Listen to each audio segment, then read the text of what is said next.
I think one of the hardest decisions that any person has to make headed into adulthood is choosing what to study in college, as well as choosing what career they want to move into, or what field, or what industry, etc. And often this decision weighs down on people headed into adulthood, say 16 years old and older. But there's never been a time where that decision has been more intimidating than it is today. And that's because of the rising costs of higher education, the slimmer margin of error allowed, the smaller room for experimentation given to people who have just graduated college, and the overall dilution of the marketplace with college graduates. And it's understandably a very hard decision to make of what to study and what career you want to be in. I present to you an example. Let's say you put an address in a GPS and you're stationary, you're not moving, and the GPS doesn't know which direction you're facing. It hasn't calibrated which direction you're going at because you're stationary. What often allows the GPS to give you the right directions is for you to make those first steps, for you to move in a general direction. It doesn't matter if the direction is wrong or right, you just have to move in a direction. And once you start moving, the GPS will start to autocorrect, will start to calibrate, and show you which direction to move. And I think that's part of what the process is like in figuring out what you want to do with yourself in terms of your studies, as well as what you want to do for work. And I've had to make several of those course corrections throughout the past year. And two of the most important points that I think will help most people make this decision for themselves are, one, to know what you're curious about, to follow your curiosity, and two, find out what is useful, what is in demand in the marketplace. And I think those 2 points are very critical, because not only will you allow yourself to feel fulfilled with what you are working on in terms of the curiosity aspect, but you will also have multiple options when you are finding what is in demand and what is valuable for society. So I'll talk about the first point, curiosity. You have to be curious about what you're studying and what you're working on, because at some point or another, there is going to be a stage where you are facing all kinds of difficulties, whether it's a mentally challenging project, a physically demanding job, a personal or work-related incident, you name it. There's always going to be something that will be difficult in your life. And it's often the case where curiosity is what allows you to move forward during these times. You could call it purpose, you could call it an ambition, but I like to call it curiosity. Another word is passion. I don't like to use the word passion, but that's the way it is. I like to use curiosity because what makes you interested in the subject that you're learning? What makes you want to learn more than other people and set you apart from your competitors? And the marketplace is full of competitors. If you think you're not competing, well, you're wrong. You really are.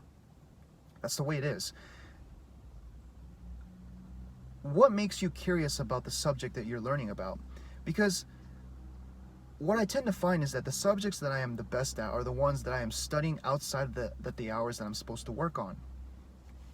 And all those, that 1 hour that you spend every day in comparison to those who don't, is what allows you to set you apart, 3 to 5 years down the road. And you guys can get the picture. The results will start to compound, your knowledge will start to grow, and overall your expertise and the knowledge that you have about a certain subject will be much greater in comparison to those who are doing it just because, of the money or because of the status or whatever. You have to follow what you're curious about. Not only that, it makes things fun. And who wants to study things that are not fun? Who wants to work in a job that they're not interested in? I really do think that the reason why people hate their jobs is because they're not tied to a learning experience or potential upside or anything that could improve their situation. They're locked into a job and there is nothing that they see that can improve their lives. They're soulless. There's no fire in their eyes. And usually those who have that fire in their eyes are the ones who are excited to learn more and to see the growth in themselves attached with that career, with that subject, with whatever it is that they're studying. And that's often been the case for me in real estate. Being in business for myself is so heavily tied with my personal growth that I can't help but be curious about what I'm learning, because it's tied to my personal growth, which is why I've made this YouTube channel. I've done numerous projects. I read so many books. My personal progress is related to my business and vice versa. Now, the second point, finding what is useful and what is practical and what is in demand in society, this gives you options. As we have seen in the year 2020, a lot of people got laid off in the market. A lot of people have been unemployed, jobless, and it's unfortunate. And for those who have been so pigeonholed in careers that don't give them options in different fields, they are the ones that are hit the most, because they're the ones with the least amount of maneuverability. Now, you can make up for the lack of maneuverability by being very specialized in an industry, by being very skillful and so in demand that people are willing to pay top dollar for your services. Unless you're a professional that has the highest skills in a given industry, a given niche, you're not going to be so special that people are going to chase after you. You're going to be like most people in society who are going to have to compete for an opening. And in order to give yourself the highest chances of success, at least in my opinion, it would help to be in an industry or study about an industry, get a degree in an industry that has the most demand and options. Real estate is one of them. You could be an analyst, you could be an agent, you could be a developer, so many different things. Same thing on the tech industry side. You got to find something that's actually useful in society, because it gives you options. Options are never bad, and it allows you to feel comfortable and confident with yourself, knowing that you can maneuver from one position to the next. Anytime that you make a decision, it's important to come from a position of power. Don't come from a position of neediness and desperation. I mentioned this in another video. When you make decisions based off of desperation and neediness, you're making poor decisions as a default.